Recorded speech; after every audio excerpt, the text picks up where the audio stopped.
Bonjour à tous et merci beaucoup pour votre présence ce matin. On est là pour parler de facturation électronique. C'est un sujet un peu technique, un peu complexe qu'on va essayer de décrypter avec vous et surtout de vous montrer qu'au-delà de l'obligation légale qui va bientôt se mettre en place entre 2026 et 2027, il y a pour les dirigeants de TPE, PME, il y a des opportunités d'être plus performants.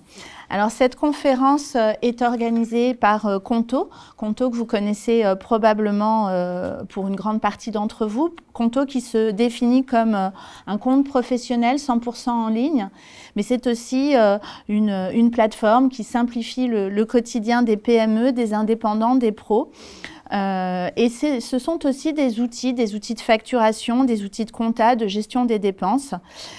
Aujourd'hui, Conto est leader européen dans son domaine et compte plus de 500 000 clients.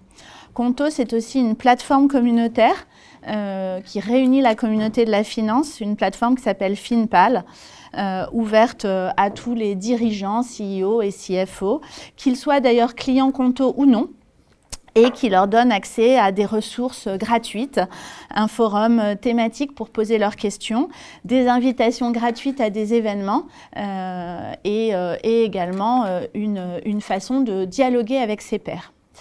Voilà, pour traiter ce sujet de la facture électronique, j'ai la chance d'avoir ce matin 3 témoins qui vont se présenter. Paul est expert comptable et va nous expliquer comment ce sujet de la facturation électronique peut être traité de façon simple et performante. Et puis, on a également la chance d'avoir avec nous 2 dirigeants d'entreprise, Romain Maltrude, qui est timeshare CFO, c'est-à-dire qu'il est DAF à temps partagé pour différentes entreprises, et puis Anthony Piquet, qui est cofondateur et CEO de Merci Prosper. Ils vont se présenter. Moi-même, je m'appelle Stéphanie Moge-Masson et je suis journaliste et j'ai le plaisir d'animer cette conférence qui durera 1 heure. Alors d'abord, Paul. Donc, Paul Hakoun, vous êtes expert comptable, je vous laisse vous présenter en 2 mots. Bien sûr, alors bonjour tout le monde. Donc, je m'appelle Paul Hakoun, je suis expert comptable depuis maintenant bientôt 3 ans et demi. Après un long parcours au sein de différentes entreprises de petite, moyenne et grande taille dans l'expertise comptable. J'ai lancé mon cabinet d'expertise, donc Innov Expertise, avec mon associé il y a maintenant 3 ans. Donc voilà, je suis aussi partenaire de Conto et voilà, on travaille la main dans la main. Merci en tout cas de vous être rendu disponible. Romain Maltrude. Bonjour à tous, donc je suis Romain Maltrude, je suis directeur financier à temps partagé, c'est-à-dire que je partage mon temps avec plusieurs clients, en ce moment j'en ai 5, et ça va de la petite agence de communication à la compagnie aérienne. Souvent, ça se fait dans le cadre de structuration ou de transition en vue d'un recrutement. Et à côté de ça, je suis auteur d'une newsletter qui s'appelle OKR Bifton et Liberté, qui compte aujourd'hui 1500 abonnés.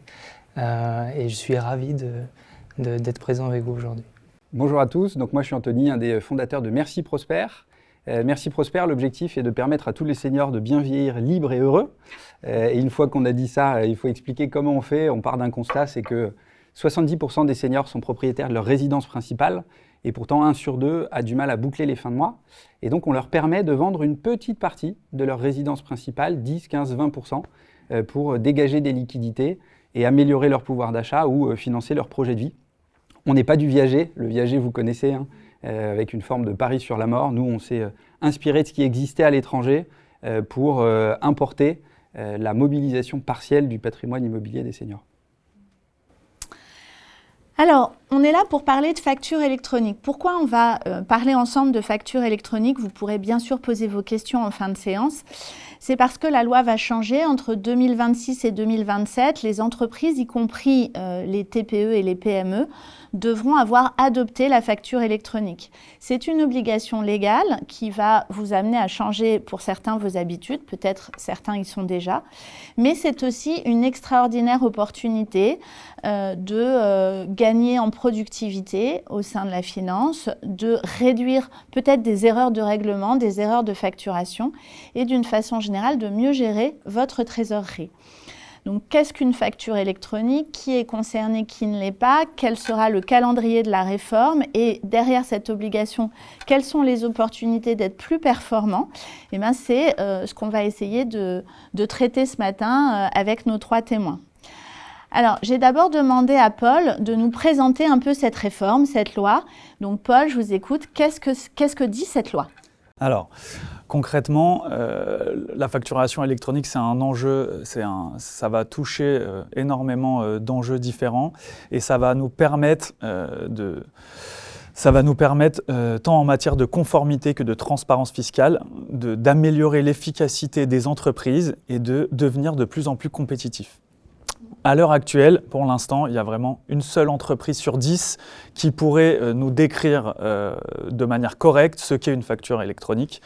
Et 57%, plus de 60% ignorent le calendrier donc, de mise en place de la facturation électronique. Donc on peut ressentir une certaine crainte et une appréhension dans la mise en place de la facturation électronique. Donc, qu'est-ce qu'une facture électronique? Qu'est-ce qu'une facture électronique? Voilà. Selon le nouvel article du CGI, du Code général des impôts, l'article 289, c'est une facture qui doit être émise, transmise et réceptionnée et qui doit contenir un certain nombre de données sous forme structurée. Donc, la facture papier, ça va être l'ancien temps. On connaît tous actuellement le PDF ordinaire, mais qui ne sera pas considéré comme une facture électronique. En fin de compte, la facture électronique doit contenir certaines informations précisées par l'administration fiscale. On a des termes un peu barbares pour nommer ces factures électroniques, CIU, UBL ou Facture X. Vous aurez le temps de vous familiariser avec ces termes un peu barbares, mais voilà, pour l'instant, c'est les seuls qui existent à l'heure actuelle.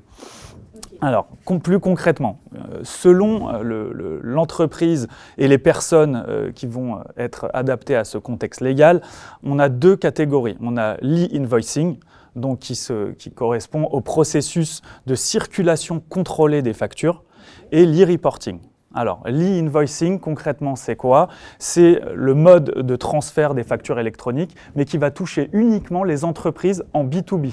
D'accord? Donc, un assujetti à la TVA établi en France, une entreprise, transmet une facture à un autre assujetti à la TVA et aussi établi en France. D'accord? Okay. Il suffit d'avoir une facture en B2B par an pour être considéré comme, pour tomber sous le coup de cette loi. Tout à fait, exactement. Donc voilà, à partir de ce moment-là, vous êtes dans le cadre de l'e-invoicing et vous aurez l'obligation, je traiterai du calendrier un peu plus tard, mais vous aurez l'obligation donc de transmettre vos factures électroniques selon le format imposé par l'État. D'accord? Donc concrètement, l'e-invoicing, voilà, je vais vous montrer un petit schéma.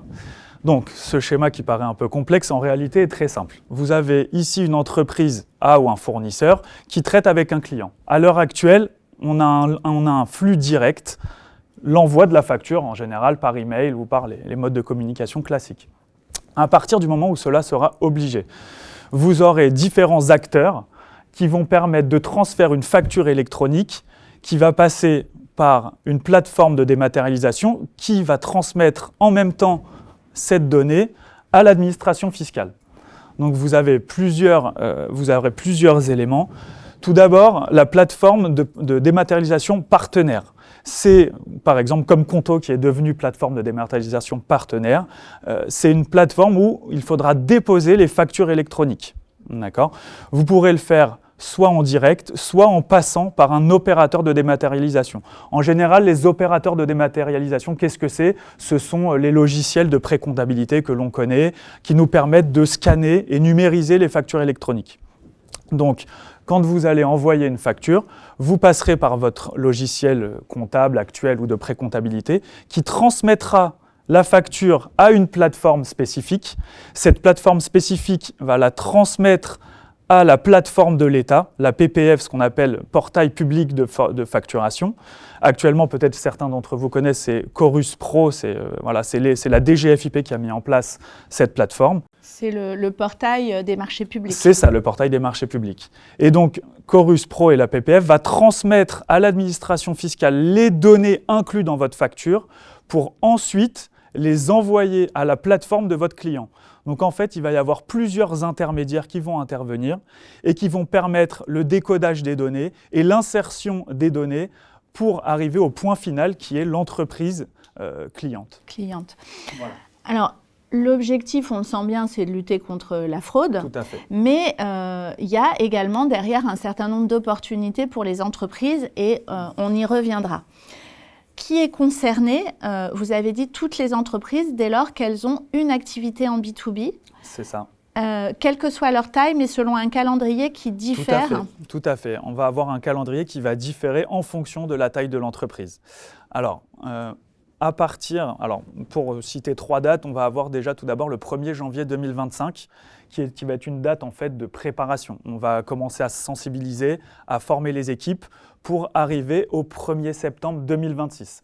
Au 1er septembre 2026, vous aurez une obligation de réception des factures. Donc imaginez que vous travaillez avec un fournisseur, il vous envoie une facture et donc vous êtes le récepteur de cette facture.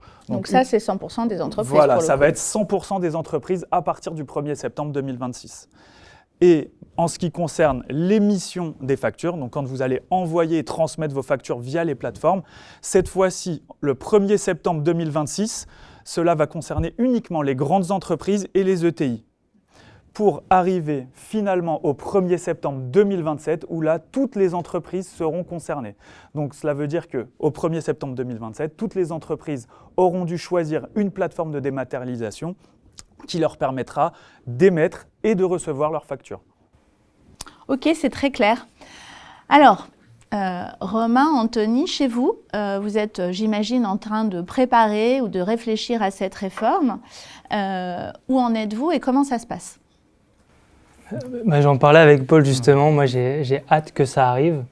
Parce qu'en fait, on passe beaucoup de temps, je vois qu'il y a des DAF avec nous, quand on gère un groupe de plusieurs entreprises et que les entreprises se facturent les unes avec les autres, il y a un certain, on appelle ça les intercos, c'est-à-dire que l'une des entités est fournisseur de l'autre.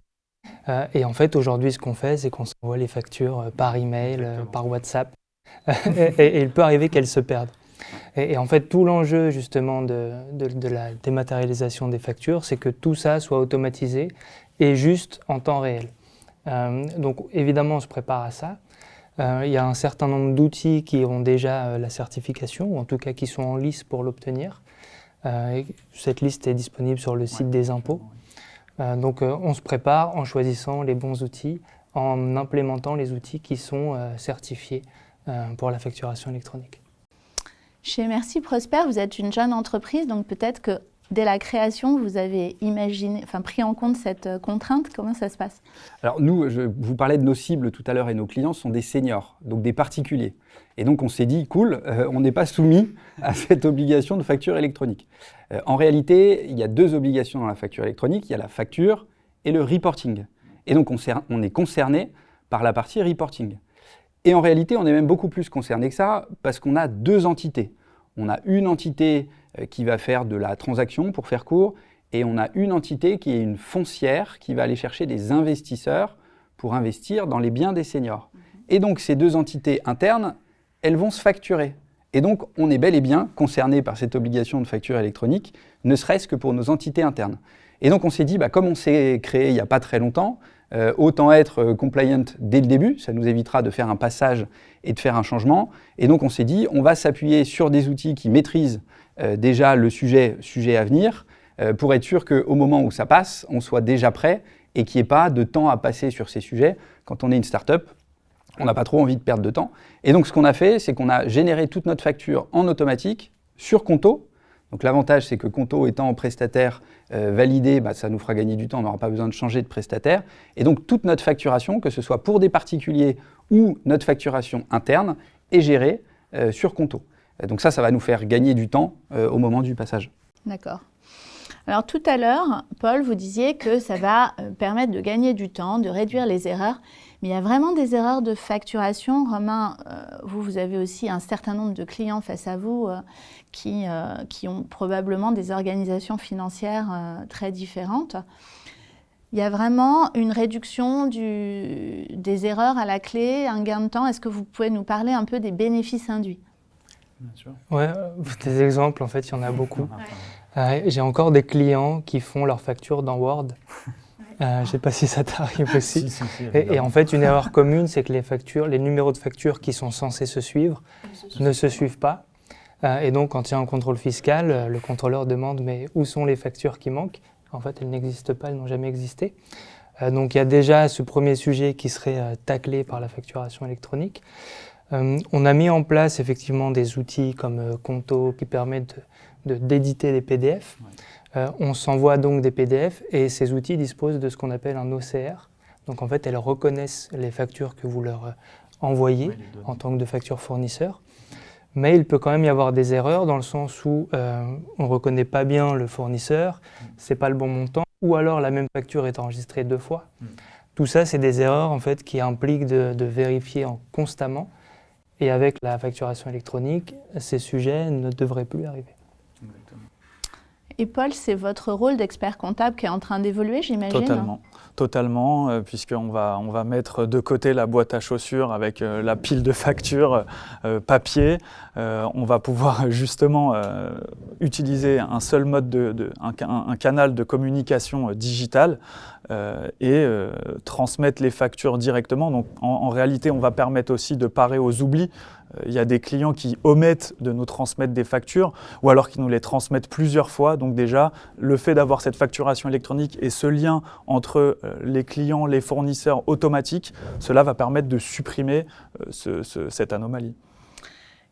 Dans les services financiers, ça va impliquer des changements en termes d'organisation, de répartition des tâches ? Oui, évidemment, sauf si on travaille chez Merci Prosper, qui est déjà organisé en conséquence. Mais c'est vrai que dans les services dans lesquels on n'a pas encore les outils en place, ça va forcément engendrer de la mise en place d'outils, de la formation des équipes à ces nouveaux outils. Mais cela dit, une précision quand même, les outils comme Conto et consorts, le gros avantage, c'est que l'interface pour les utilisateurs est quand même pratique. Qui s'est déjà connecté directement à Chorus a sûrement eu la frayeur de sa vie, parce que c'est pas du tout ergonomique. C'est pas convivial du tout. Non, pas du tout. Donc heureusement que vous êtes là pour nous permettre de former les équipes, au moins sur des supports qui soient agréables à utiliser.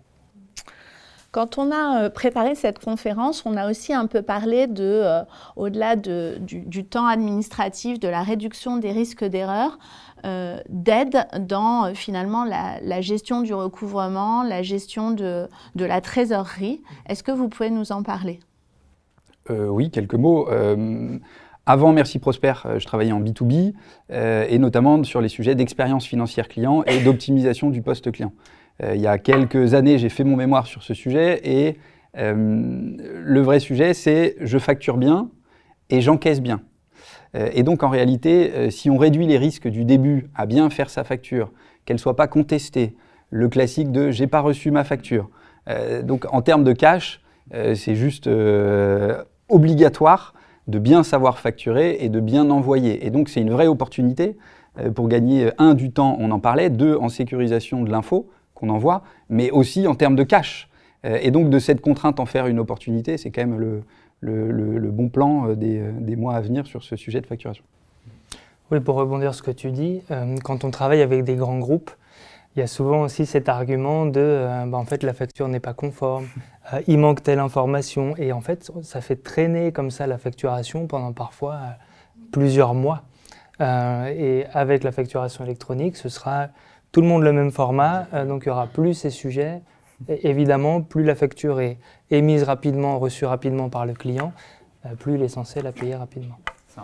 Donc là aussi, des équipes recouvrement qui vont peut-être passer du temps à autre chose. Il faut réinventer un peu le service financier. Le réinventer, je ne sais pas, il y aura toujours des clients qui ne payent pas à temps. Je pense que ça, on n'y échappera pas. Mais au moins, il y aura la preuve de la bonne réception de la facture. Peut-être qu'on appliquera plus souvent les intérêts. Aujourd'hui, commercialement, on a tendance à ne pas les appliquer. Mais voilà, si jamais on a la preuve que la facture a bien été envoyée au bon moment, reçue au bon moment, on pourra peut-être gagner plus d'argent grâce aux intérêts.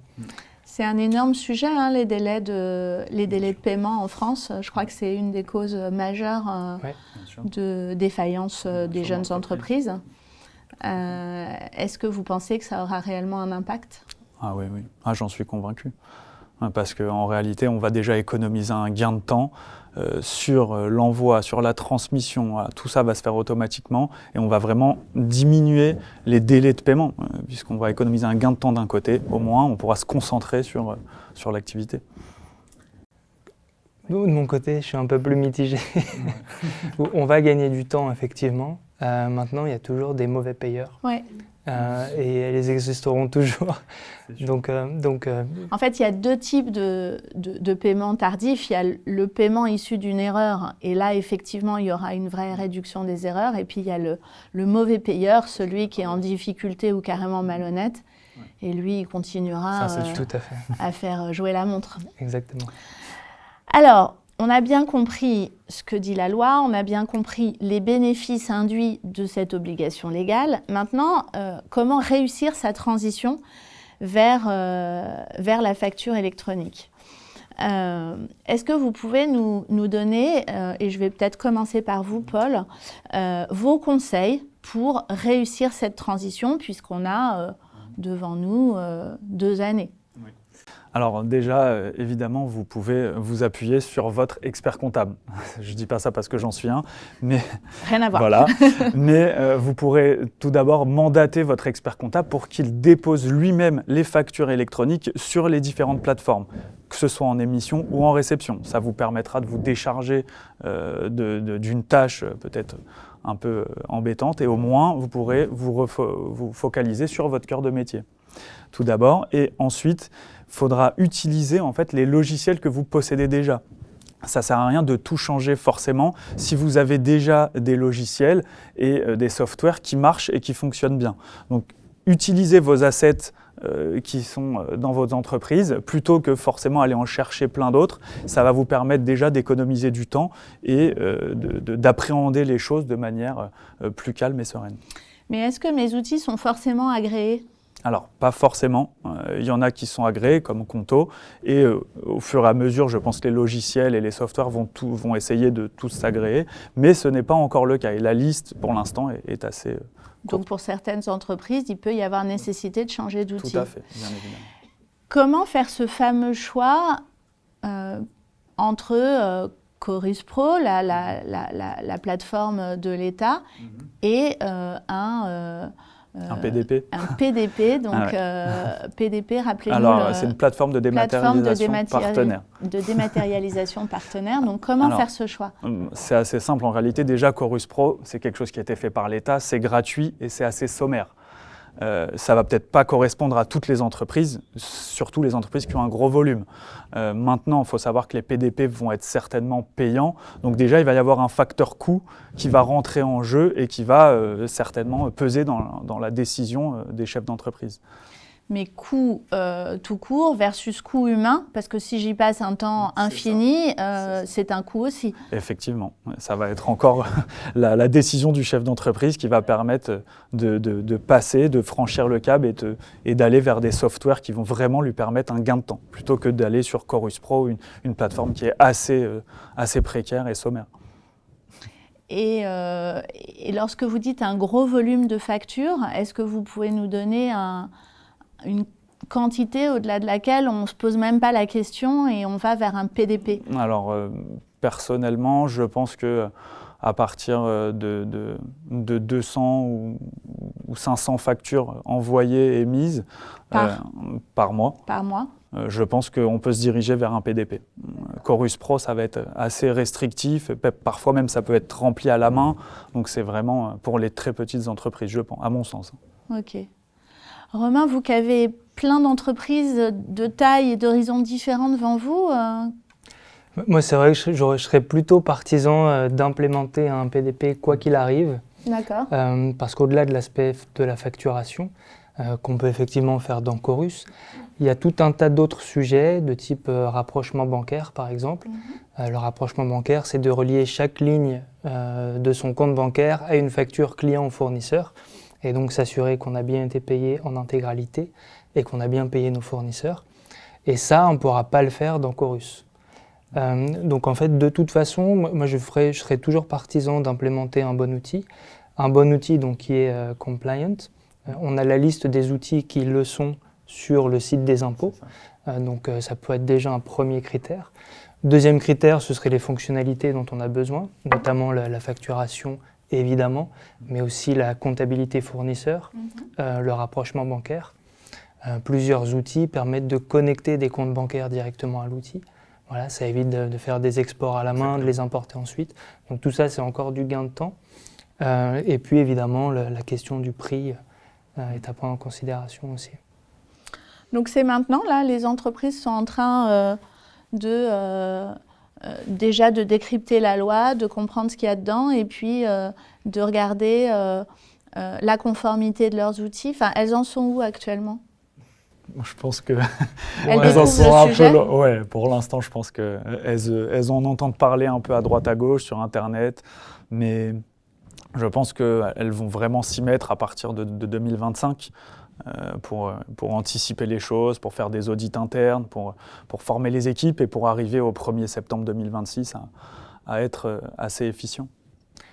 Ouais. Oui, la bonne nouvelle aussi pour les entreprises, c'est que la plupart ont abandonné les factures Word et papier et utilisent d'ores et déjà des outils comme, on les a nommés, mais Conto. Donc la plupart des entreprises utilisent déjà ces outils. Et les outils qui ont pignon sur rue et qui sont reconnus, la majorité vont obtenir la certification. Donc potentiellement, pour ces entreprises-là, ce sera presque invisible en fait. C'est ça se fera automatiquement. Est-ce qu'il faut prévoir un temps de formation des équipes ? Certainement, je pense. Il faudra forcément s'adapter, ne serait-ce qu'aux plateformes, comment transmettre tout ça, comment utiliser les différentes plateformes. Mais en réalité, oui, vu que certains et un bon nombre de logiciels sont déjà et vont être parés pour, ce ne sera pas non plus une formation monstrueuse. C'est le rôle, oui. Ouais. Moi, ce dont je me rends compte, c'est qu'en fait, la facturation, c'est le dernier maillon de toute la chaîne de production. Enfin, parfois, c'est le premier, mais... Et la formation des équipes, ce sera surtout de les former à suivre les processus financiers et bien facturer à temps les prestations qui ont été réalisées. Parfois, c'est juste pas le cas. Donc, quand on oublie de facturer, forcément, Chorus, pas Chorus, pas d'argent. Ça se fait pas. Donc ouais, il y a toujours de la formation des équipes, mais pas forcément, je pense, sur la facturation électronique en tant que telle, puisqu'en fait, tout ça, c'est un peu invisible pour les équipes. Donc sur la performance financière, on va dire, et la bonne gestion du compte client plus que sur la facturation en elle-même. Ouais. C'est quelque chose que vous rejoignez, Anthony ? Oui, nous après c'est très particulier à nouveau parce que toute la facture elle va être générée automatiquement et on ne va pas former des équipes sur la facturation. Aujourd'hui, on est 4 chez Merci Prosper. Si on passe du temps à se former sur la facturation, on oublierait de faire notre business. Néanmoins, pour les plus grandes entreprises, oui, il va falloir passer du temps sur la formation. Il va falloir regarder aussi, est-ce que le mécanisme de génération de factures va évoluer ? Est-ce qu'il va rester le même, mais c'est juste le tuyau qui va être différent ? Ou est-ce que les utilisateurs, ceux qui facturent, vont devoir facturer différemment ? Et là, pour le coup, ça va avoir un vrai impact sur le sujet de formation. Donc je pense que l'aspect formation, c'est d'abord quel outil on va utiliser.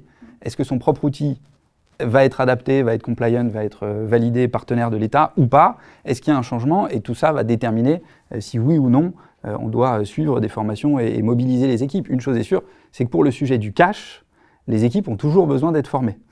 Parce que pour aller encaisser et pour la bonne mise en forme, mise en œuvre des factures, il y a toujours besoin d'une formation continue sur ces sujets. Sinon, on voit le DSO qui prend du plomb dans l'aile et ça devient compliqué.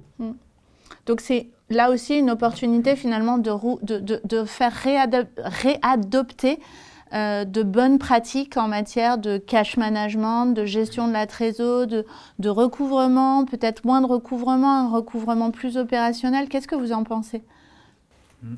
Oui, je rejoins Anthony, effectivement. C'est le bon moyen de rappeler à ces équipes déjà de créer les process quand ils n'existent pas. Et puis c'est le bon moyen de mettre en place des outils de formation continue d'audit continu aussi pour s'assurer qu'à chaque étape, on respecte bien les process et que la facture est effectivement envoyée. Maintenant, dans quel tuyau elle part, c'est un autre sujet. Et ça, c'est le rôle de qui, ce travail de pédagogie? Est-ce que c'est un métier pour vous, une évolution possible de l'expertise comptable? Tout à fait, ça représente aussi une opportunité de proposer des missions d'accompagnement dans la transformation digitale totalement. Il va y avoir aussi une politique du changement à appliquer, donc on pourra totalement être présent pour les entreprises et leur apporter des solutions et des réponses à leurs problèmes, bien évidemment. Il y a un sujet dont on n'a pour l'instant pas abordé, c'est peut-être l'impact environnemental, écologique d'une transformation de la facturation, d'une dématérialisation de la facturation. Est-ce que vraiment vous pensez qu'il y aura un bénéfice environnemental ? Je pense que déjà pas mal d'entreprises utilisent le mode de transmission digital, donc il va y en avoir un obligatoirement. Et c'est sûr que plutôt que d'imprimer, de mettre dans une enveloppe, d'envoyer, c'est sûr qu'on va avoir un gain écologique. Ça nous permettra d'arrêter d'imprimer à tout va et là on sera obligé de le faire. Donc c'est sûr qu'il y aura un impact. C'est un sujet qui préoccupe les entreprises avec lesquelles vous travaillez, ça? Oui, mais pas pour la facturation, en fait. Ce sera plus des sujets ESG ou en fait, quelles actions on met en place pour effectivement moins polluer. Mais la facturation est de toute façon digitalisée dans la plupart des cas. Ouais. Donc en fait, il n'y aura pas de grands changements majeurs d'un point de vue pollution. Aujourd'hui, il y a une transmission de factures par mail, en fait, beaucoup. Oui, exactement. C'est déjà le cas. Après, peut-être le mail, on l'imprime. Et puis, il faut bien... ça reste quand même un petit réflexe. Et puis, il faut bien rappeler qu'une facture transmise par mail en PDF n'est pas une facture électronique. Et non, pas du tout. Donc, il faudra bien utiliser les plateformes de dématérialisation pour transmettre les factures. Ou les systèmes, les softwares que l'on connaît déjà, qui se chargeront de les transmettre au PDP. Mais en tout cas, une facture envoyée par mail, ça ne sera pas une facture électronique. Dernier sujet concernant les transformations à venir du fait de cette digitalisation de la facturation, est-ce que ça va transformer les contrôles fiscaux ? Certainement un petit peu, puisque l'administration va disposer d'ores et déjà de toutes les factures qui ont été transmises et réceptionnées. Donc c'est sûr, ça va simplifier également en matière de TVA, puisqu'il y aura peut-être des pré-remplissages de TVA, vu que les données vont être réceptionnées en même temps par l'administration. Mais oui, forcément, ça va changer les contrôles fiscaux, puisque en fait, le contrôleur fiscal va se présenter devant le chef d'entreprise et l'expert comptable éventuellement. Il aura déjà en sa possession les factures qui auront été émises et réceptionnées. Donc peut-être plus de contrôle mais plus rapide. Enfin, qu'est-ce que ça va signifier? On pourra peut-être moins se défendre. Ouais. Ça va être peut-être plus compliqué de se défendre puisqu'il y aura forcément un trou noir qu'on ne pourra pas justifier, que l'administrateur aura déjà en sa possession. Ça sera peut-être un peu plus complexe. Ouais. Bon. On verra. Ça existe déjà à l'étranger, je crois. Hein. Oui. Oui, effectivement, moi j'ai travaillé, on en parlait, j'ai travaillé au Mexique plusieurs années. Et en fait, c'est la norme. Là-bas, il y a une plateforme, le SAT, qui permet, depuis plus de 10 ans, de facturer ses clients directement depuis leur interface. Donc la France est entre guillemets un peu en retard par rapport à ses homologues. Oui, comme d'habitude. Et d'ailleurs, en fait, cette réforme a été retardée, non? Oui, évidemment. Initialement, c'était en 2024. D'accord. Mais bon, l'État a vu que ça allait être compliqué, toute la mise en place des PDP, du portail public, et ont décidé de repousser ça dans l'amendement de 2023. Je vous laisse peut-être chacun revenir un peu sur les points clés et nous dire quels sont les 3 grands conseils que vous pourriez donner pour réussir cette transition, ces 2 années de préparation vers la facture électronique. Alors pour moi, tout d'abord, je pense qu'il faut s'appuyer sur les partenaires de confiance que vous avez déjà. C'est important puisqu'on est là pour vous accompagner et vous entourer. il faut voilà, aller à l'efficience et utiliser les bons softwares qu'on a déjà, que vous avez déjà en votre possession et qui seront certainement habilités à transmettre les factures électroniques. Et voilà, pour un chef d'entreprise, c'est l'anticipation. Donc ne pas attendre le 1er septembre 2026 ou 2027 pour se dire bon bah je vais m'y mettre. Voilà, tout chef d'entreprise se doit d'anticiper les choses, d'anticiper les problèmes et justement de faire une mise en place en avance pour permettre d'être en adéquation avec les conformités fiscales. Ouais, Romain. Non, enfin oui, pour compléter, je dirais qu'on a 2 ans pour faire le changement. Donc premier conseil, ce serait de ne pas se précipiter. Pas mettre un gros coup de pied dans la fourmilière et changer d'outil. Surtout qu'on va avoir l'appel des sirènes de tous les nouveaux outils sur le marché. Il y a une lutte marketing qui va se jouer. Donc si les outils qu'on a déjà en place fonctionnent et que les équipes y sont habituées et que ça fonctionne bien, ne pas forcément se précipiter pour changer.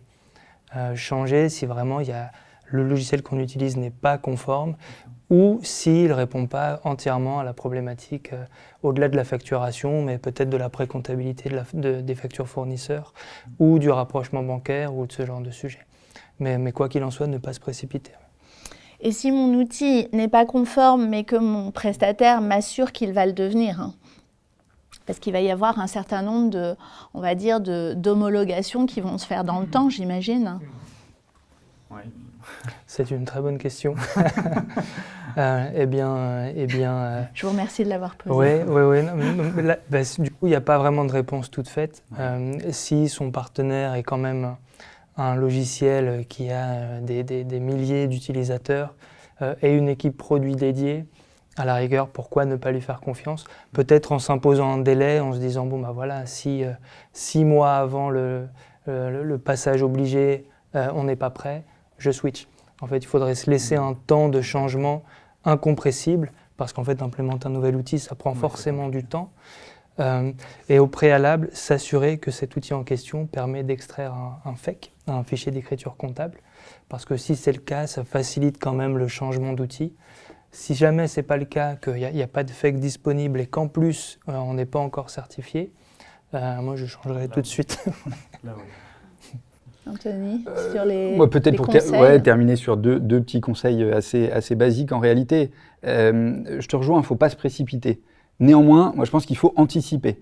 Parce que si on ne l'anticipe pas, on ne se pose pas la question de est-ce que mon outil est compliant ou pas, et bref, en fait il faut l'anticiper parce que sinon on se retrouve au pied du mur, l'outil n'est pas compliant et on est obligé de changer rapidement. Et bref, ça va créer beaucoup de difficultés. Donc premier, anticiper au maximum, je pense. Et 2, si comme moi, vous n'êtes pas l'expert du sujet, l'avantage, c'est de s'appuyer sur des experts. Vous avez votre expert comptable, vous avez votre DAF qui certainement s'intéresse à ces sujets, se documente, participe à des événements comme celui-ci et va avoir de l'info. Et puis, vous avez les plateformes comme Conto. Nous, il s'avère qu'on est client Conto. C'est hyper pratique d'avoir un de nos fournisseurs, et principal, puisque c'est quand même notre banque, qui est prêt, compliant, qui a déjà tous les outils ouverts sur lesquels on peut facturer. Et donc, en s'appuyant sur des experts métiers, plateformes, quand vous êtes vous-même pas expert du sujet, ça va quand même beaucoup plus vite. Sur Finpal, c'est un sujet qui commence à intéresser un peu les membres de la communauté, sur lesquels il y a des échanges, j'imagine, la plateforme communautaire de Conto. Oui, ça commence à bien en discuter, donc ça va bientôt prendre forme. Et ça, c'est quelque chose d'important, de prendre aussi conseil auprès de ses pairs et de voir comment d'autres entreprises du secteur ou des confrères, des consoeurs ont pu aborder le sujet. Oui, c'est important de se créer un réseau de partenaires qui vont plus ou moins maîtriser le sujet. C'est toujours un bon brainstorming, donc c'est intelligent de s'entourer des personnes justement adéquates et ça nous permet d'avancer ensemble. Est-ce qu'il y a une... Oui, Romain ? Non, pour compléter, c'est vrai que ce qui est intéressant dans l'aspect communautaire, notamment de Finpal, c'est que quand on évolue dans un secteur particulier, souvent la facturation n'est qu'une brique des logiciels qu'on utilise. Et en fait, c'est toujours bien de se documenter pour savoir quels sont les logiciels utilisés par nos concurrents, nos partenaires, pour s'assurer que toutes les briques vont nous être utiles. et ne pas déployer un ERP, enfin un logiciel très compliqué quand on a des petits sujets en fait. Est-ce qu'il y a une communication client-fournisseur à prévoir autour de ce sujet-là? Oui, certainement. Il faudra anticiper et commencer à en parler, enfin pour nous en tout cas à nos clients, savoir où ils en sont, est-ce qu'ils ont déjà mis des processus en place? Certainement. Oui, après une communication spécifique sur le sujet, pourquoi pas en toucher 2 mots à ses fournisseurs clés, pour s'assurer que la passation se fait bien, qu'ils ont bien les remontées de facturation de leur côté. Il y aura peut-être des bugs au début de l'implémentation, donc il y aura au moins une communication à ce niveau-là. Maintenant, tout le monde est contraint de changer, donc en réalité, on va le faire en même temps, on va tous mettre les 2 pieds dans le plat en même temps. Voilà. Donc, le vrai sujet, c'est de s'assurer que les factures qu'on envoie sont bien reçues par nos fournisseurs, parce que ce serait très problématique si toutefois ce n'était pas le cas. Monter une petite équipe pilote un peu qui gère ce sujet-là, alors peut-être pas justement, comme on le disait, que de la facturation, mais de regarder un peu toute la gestion du compte client, on va dire. Une petite équipe légère qui teste des choses et qui fait les ajustements. Ça, c'est une bonne pratique peut-être, Romain, pour essayer de régler les bugs lorsqu'ils se présentent. Oui, moi j'aime bien mettre en place ce que j'ai appelé humblement les quick meetings, où c'est en fait de l'audit continu, où chaque semaine j'ai une liste de points à vérifier avec mes équipes. Et en fait, ce que je compte faire, c'est ajouter les points de est-ce que la facture a bien été émise, est-ce que tu as la confirmation qu'elle a été émise, et surtout, est-ce que tu es sûr que le fournisseur l'a reçue, est-ce que tu lui as demandé, oui ou non. Et donc, peut-être pas forcément une équipe, ça dépend vraiment de la taille de l'entreprise, évidemment. Mais pour une PME qui a déjà un comptable sur place ou un contrôleur de gestion, ça peut être simplement lui ajouter voilà, cette tâche en plus hebdomadaire de s'assurer que tout s'est bien passé. Ok. Et tirer la sonnette d'alarme en temps et en heure. Je pense qu'on peut peut-être vous donner la parole et vous proposer, oui, de poser vos questions. Super.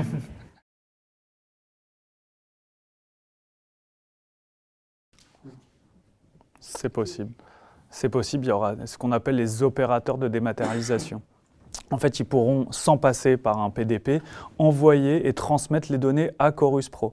Effectivement, ça sera possible. En fait, les OD sont des entreprises spécialisées qui sont pourtant non certifiées.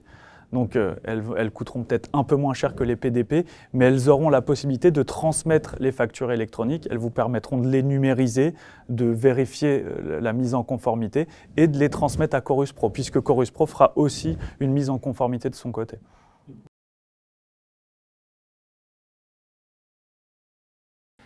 Vous faites bien de poser cette question parce que je pense qu'il y a peut-être eu des abus de langage. En fait, Conto, par exemple, est PDP. Donc votre logiciel est de toute façon connecté à Chorus. Donc dans ce cas-là, s'assurer qu'il est compliant, en fait, qu'il respecte bien cette norme. Et peut envoyer directement. Tout à fait, en se connectant à un PDP. Ouais. Voilà, c'est ça.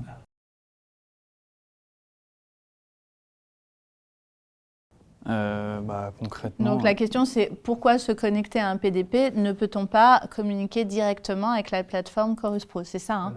En fait, tout dépendra de votre logiciel, en fait, s'il a reçu l'habilitation.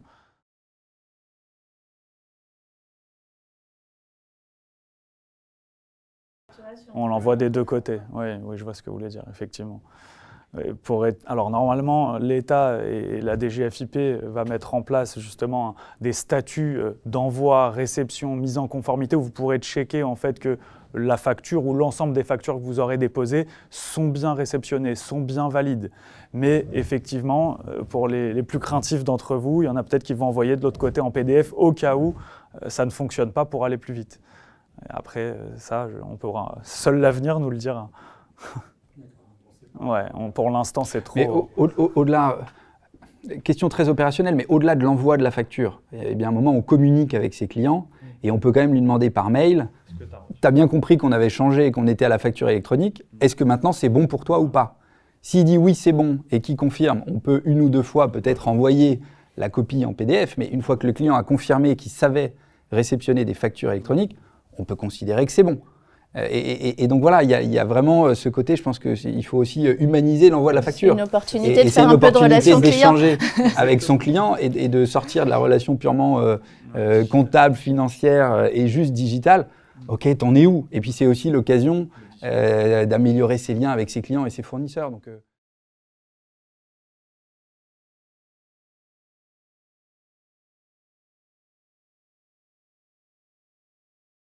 comme je vous l'ai dit tout à l'heure, je ne suis pas l'expert du sujet. Et donc, la meilleure manière d'avoir de l'info sur ces aspects de reporting, le reporting, en fait, il va être très normalisé par l'administration fiscale et il va demander un format de reporting. On ne va pas s'amuser, nous, en tant qu'entreprise, à créer le format de reporting, on va s'appuyer sur nos outils. Donc, de la même manière que vous allez vous assurer que votre prestataire est conforme pour l'envoi de factures électroniques, que ce soit en direct sur Chorus ou par un PDP, vous allez voir avec lui s'il est conforme sur l'envoi du reporting. Et donc, soit il est conforme, c'est bien, soit il ne l'est pas, et il faut trouver un partenaire conforme. Mais je ne saurais pas vous dire ce qu'il y a dedans, par exemple. Oui, c'est absolument rien. C'est très technique. C'est hyper technique. Ce qu'il faut juste, c'est que l'outil qui génère la facture soit aussi celui qui génère le reporting. Je pense que d'avoir deux outils différents va créer une complexité. Donc, si vous avez le même qui gère facture et reporting, voilà. D'où la notion d'anticipation d'ailleurs. Parce que de faire l'état des lieux des outils de facturation dans son entreprise, on peut se dire ça va prendre 2 minutes, en fait ça prend un peu de temps, parce qu'on a le quotidien à gérer. Et donc de s'y prendre maintenant, état des lieux, est-ce qu'ils sont compliant, est-ce qu'ils sont PDP ou pas, est-ce qu'ils communiquent avec Chorus, est-ce qu'ils vont pouvoir faire le reporting, déjà d'avoir cet état des lieux assez vite est certainement une bonne manière d'anticiper ce sujet. Et avec, parler d'équipe tout à l'heure, mais peut-être ça peut juste être un chef de projet, une personne qui a cette responsabilité de s'assurer que, les outils, déjà on connaît tous nos outils de facturation, parfois on se rend compte qu'on ne les connaît même pas tous, ou que c'est juste une petite entité qui a son propre outil, et en fait on ne savait pas trop qu'il existait.